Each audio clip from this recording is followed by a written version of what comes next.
داستان ترسناک دختری بیکس و تنها و فقیر که تحت فشار مشکلات و ناامیدی از خدای خودش به غیر از او پناه برد و سرنوشت شوم خودش رو با جنی رقم زد که کسی جرأت روبرو شدن باهاش رو نداشت. جنی که عاشق بود و عاشقی که دیوانه بود. با هم میشنویم اولین قسمت از داستان ترسناک دختر فقیری که به جای خدا به اجنه پناه برد. من توی زندگیم هیچ وقت آدم خرافاتی نبودم. هیچ وقت دنبال فال و دعانویس و احضار روح، جن و این چیزا نرفتم. دنیای من محدود بود به واقعیت‌های تلخ زندگیم، به اجاره خونه، به نسخه های داروی مادرم و به سگ دو زدن‌های بی نتیجه. اما دقیقاً زمانی که فکر می‌کردم بدبختی‌ها دیگه جایی برای بدتر شدن ندارن، یه اتفاق توی زندگیم افتاد که باعث شد بفهمم دنیای ما خیلی پیچیده‌تر و ترسناکتر از چیزیه که می‌بینیم.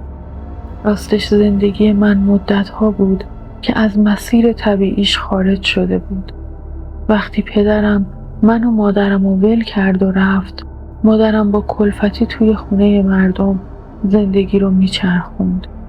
اما الان چند ساله که مریض و زمینگیر شده و حالا نوبت منه که خرج خونه رو در بیارم. ما توی یه خونه کلنگی نمور توی یکی از جنوبی ترین محله های شهر زندگی می کردیم. هر گوشه خونه رو نگاه می کردی رد پای فقر رو می دیدی. گچ های ریخته، لوله های زنگ زده و پنجره هایی که باد رو بیشتر از نور به داخل خونه راه می دادن. مادرم مریض بود، یه بیماری مزمن ریوی که داشت ذره ذره آبش می کرد. صدای سرفه های خشکش شبها کابوس من بود. خرج دکتر و دواش واقعا زیاد بود و من بی پناه حتی پول نداشتم مسکن ساده واسش بخرم تا لااقل شب راحت بخوابه. اما اون روز دیگه کلکسیون بدبختیام تکمیل شد.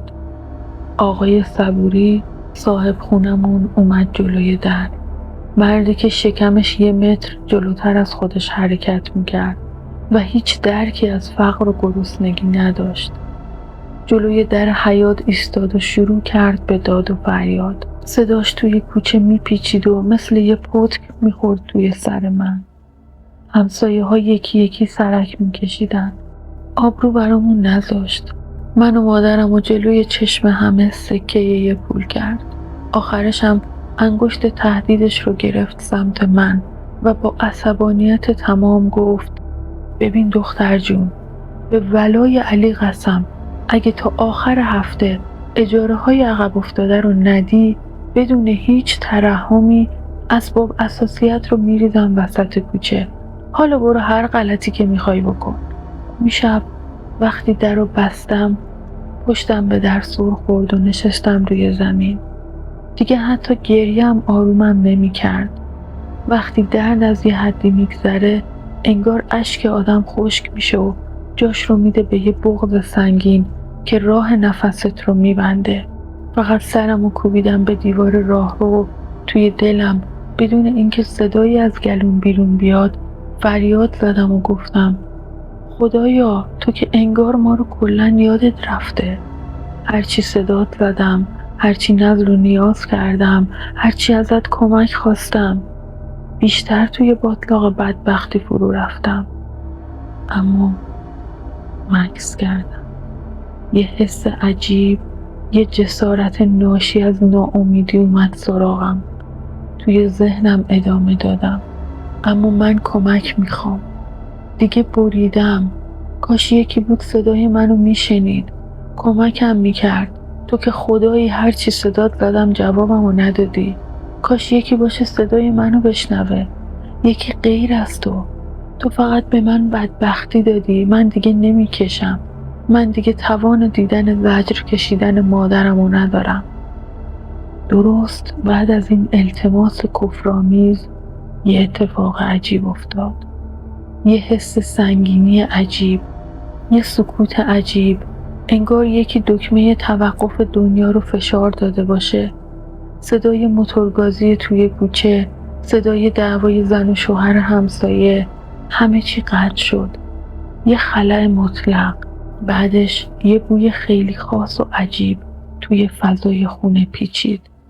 اولش فکر کردم بوی فاضلابه، اما نه، شبیه بوی گوگرد بود، قاطی با بوی یه چیز شیرین و تهوع. چند دقیقه همین جوری گذشت. قلبم داشت از سینم بیرون میزد. با ترس اطراف خونه رو گشتم ببینم این بوی چیه، اما هیچی ندیدم. با خودم گفتم سارا داری دیوونه میشی. فشار عصبی کار خودشو کرد. به زور خودمو کشوندم سمت رخت خواب. خواستم بخوابم تا شاید توی خواب بدبختیام یادم بره. وقتی زیر پتو دراز کشیده بودم یه حس خیلی عجیب و مرمور کننده اومد سراغم. حس میکردم تنها نیستم. حس میکردم یکی داره منو نگاه میکنه. نمیدونم چطوری بگم، شاید برای شما هم پیش اومده باشه. سنگینی نگاه کسی رو حس کنید بدون اینکه ببینیدش. اما بعد ماجرا این بود که حس میکردم یکی دقیقاً صورتش رو آورده نزدیک صورتم و داره نگاه میکنه. چشمام بسته بود ولی سنگینی نگاهش رو حس میکردم. میتونستم هوای سردی که انگار از وجود اون ساطع میشد رو روی پوستم حس کنم. تمام بدنم یخ کرده بود ولی جرئت نداشتم چشمامو باز کنم. میترسیدم اگه چشم باز کنم چیزی رو ببینم که عقلم رو زایل کنه. و توی اون سکوت مرگبار یه صدا شنیدم، درست بیخ گوشم. صدایی شبیه به نفس کشیدن. از شدت ترس بیهوش شدم یا خوابم برد نمیدونم. صبح که بیدار شدم نور بیرمق آفتاب افتاده بود روی قالی نخنما. اون حس بد و سنگین از بین رفته بود.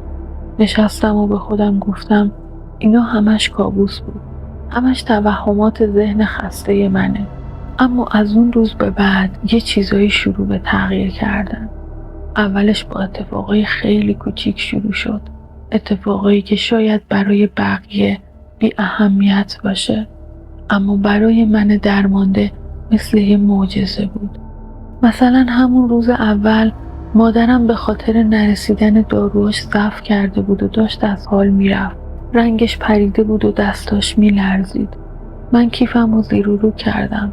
کلاً 5000 تومن پول خورد بیشتر نداشتم. توی دلم با بغض گفتم آخه من با این پول چه غلطی بکنم.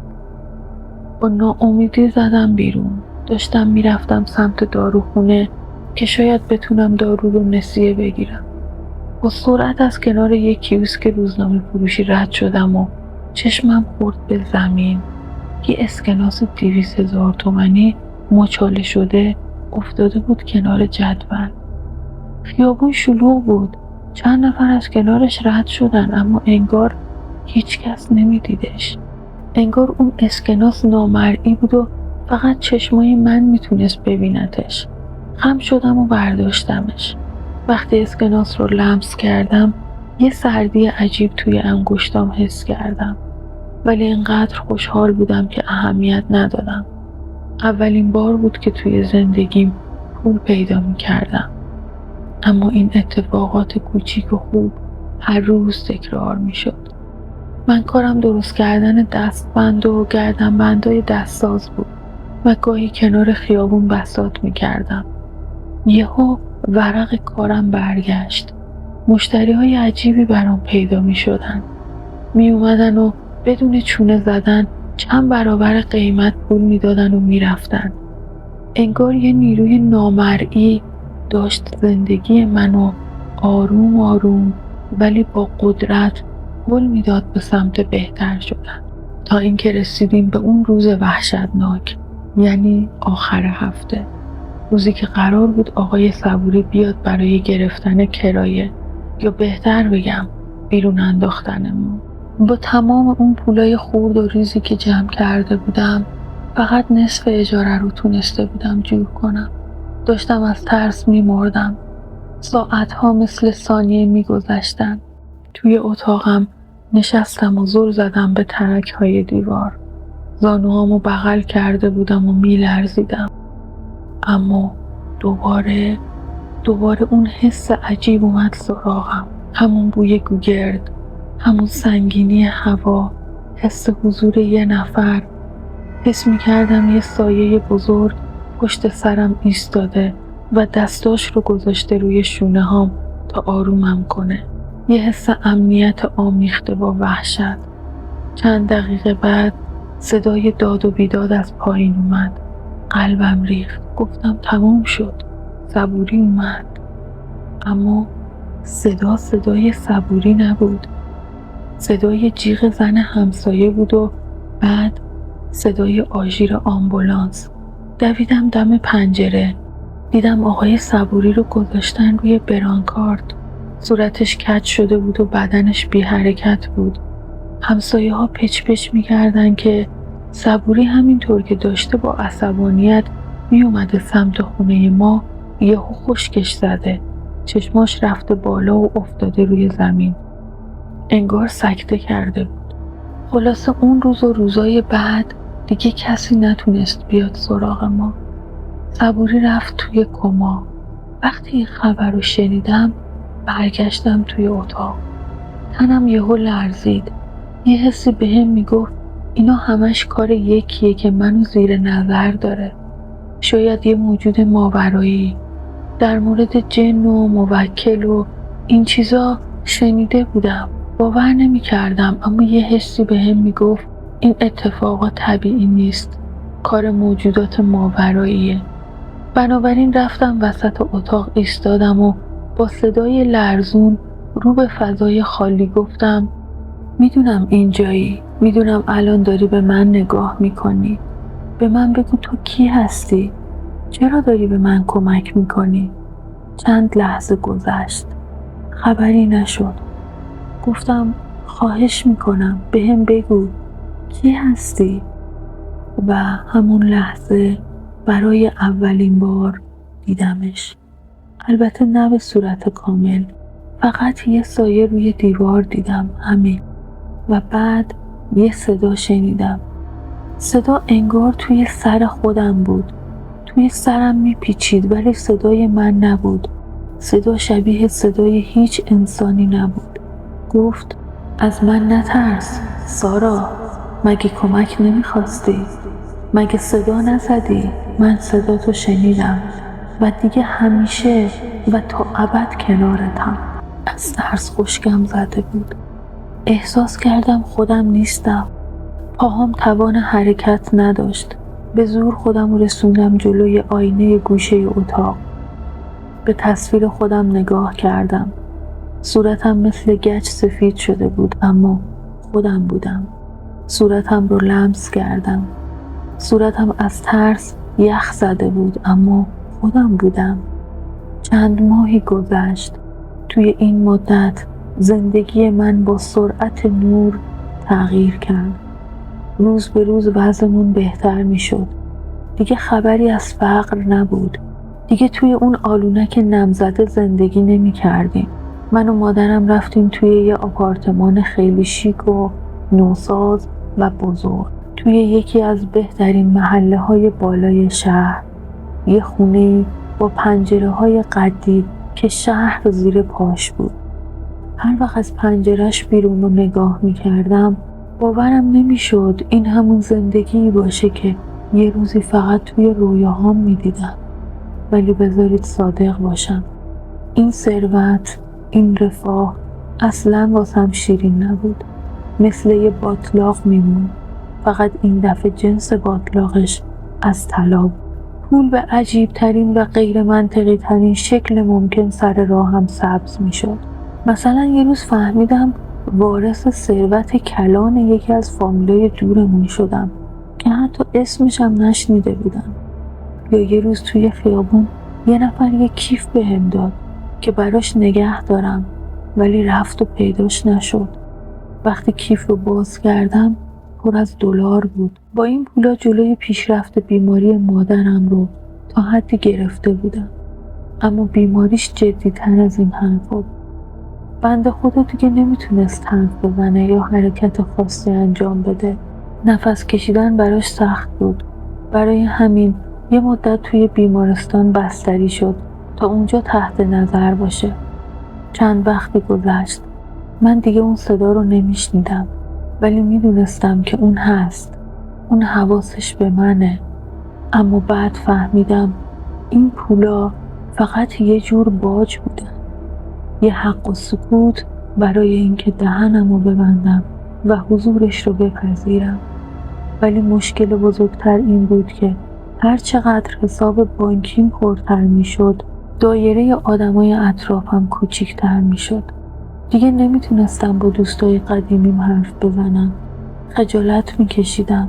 آخه چی می گفتم؟ می گفتم این همه پولو از کجا آوردم؟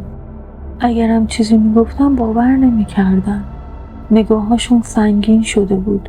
شک می کردن که شاید با تنفروشی کارهای خلاف این پولا رو جمع کردم. آروم آروم همه ازم دور شدن. خونم خیلی بزرگ بود. مبلمان سلطنتی داشت، فرشای ابریشمی. اما شب که میشد انگار از یه قبرستونم سردتر بود. سکوتش کرکننده بود.